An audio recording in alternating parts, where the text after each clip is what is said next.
Stay focused. Hey everyone, this is Mailman from the Crest Scholars.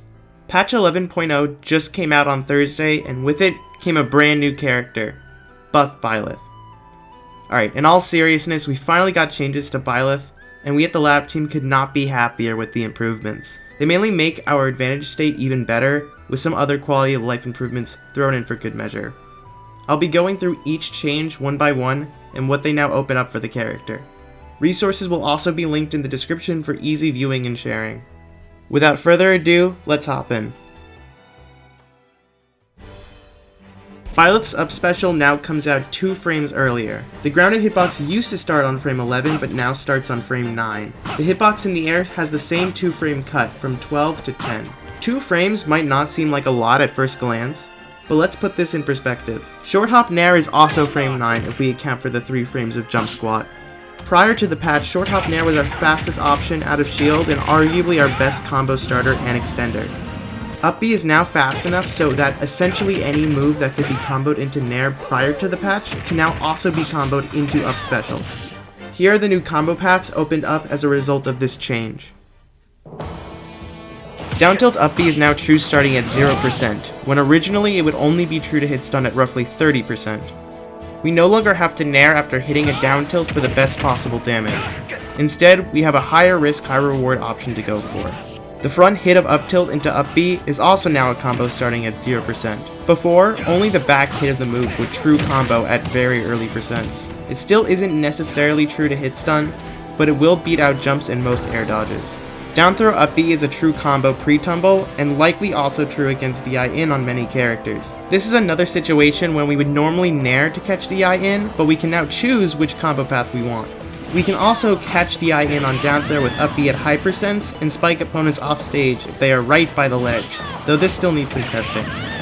Up throw up B finally shows up true to hit stun on the combo counter, and can also catch both DI in and DI out. Further testing needs to be done to see if you can actually react to the DI in time to adjust where you place the hitbox and accommodate for different positioning.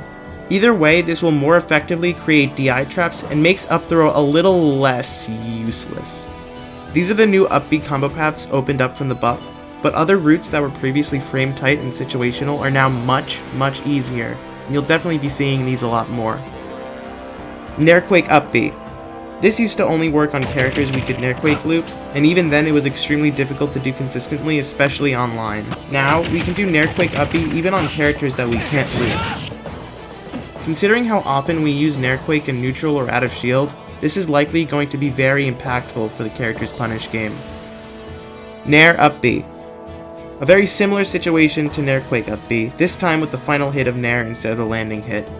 This may be used over Nairquake up B in certain situations, but it will get considerably worse once the opponent starts going into tumble and DIs away.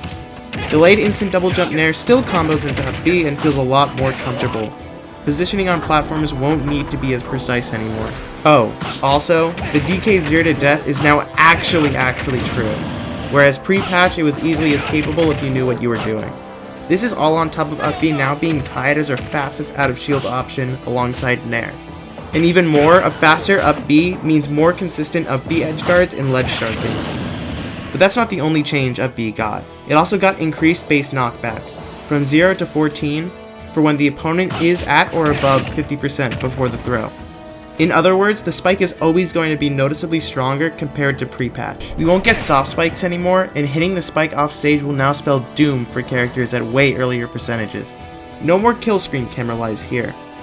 This change will also affect the percent ranges for the triplat 50-50 and any other spike throw confirms, but all the confirms should still work like usual, just at an earlier percentage.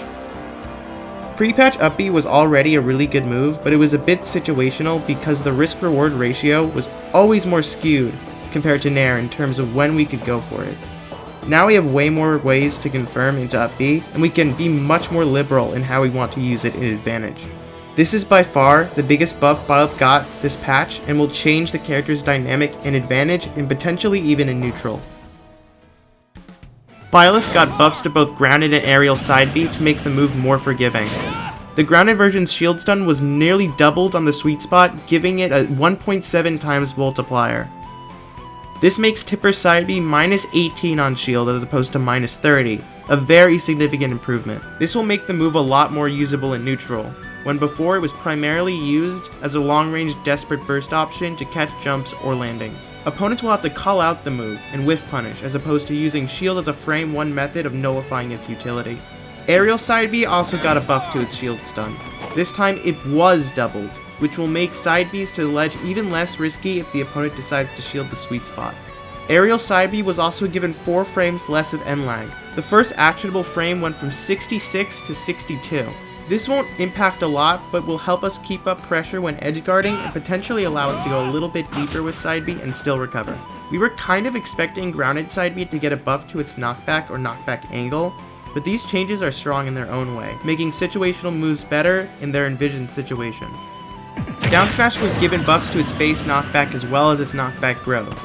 Both are slight adjustments, with the scaling being affected more than the base. This is overall a quality of life improvement more than anything else, but it will also make our Nairquake jab block down smash setup much scarier, since even with good DI, the opponent will likely die. This is especially the case for if you charge the down smash for a hard read on roll in.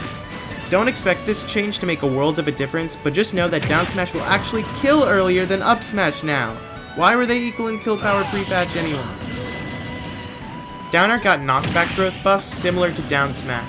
All hitboxes, spike and non-spike, were given improved scaling, making the move more effective at killing and safer on a hit more quickly. The shield damage was also significantly increased, and now its shield breaking potential is roughly on par with down smash. Seeing these buffs explained, you're probably wondering if these buffs actually make a difference, and yeah, they do. The up special buff gave us better out of shield, improved the consistency of confirms and enabled new ones, and made our tether recovery latch to ledge slightly earlier. Up special confirms can now deal a lot of damage and take stocks, so improvement in this area, alongside the standard hit confirms, noticeably improves our combo game and advantage state in general. There's the possibility of new optimal combo routes that are humanly possible now, and on top of that, the other buffs gave quality of life improvements to our otherwise more situational moves, to make them function better in our kit overall. Whether you're a Byleth main or looking at these changes from afar, I hope you're enjoying the ride. And as always, if you have any questions, head over to the Byleth Discord and ask there. We're always willing to help. Thanks for watching, and stay focused.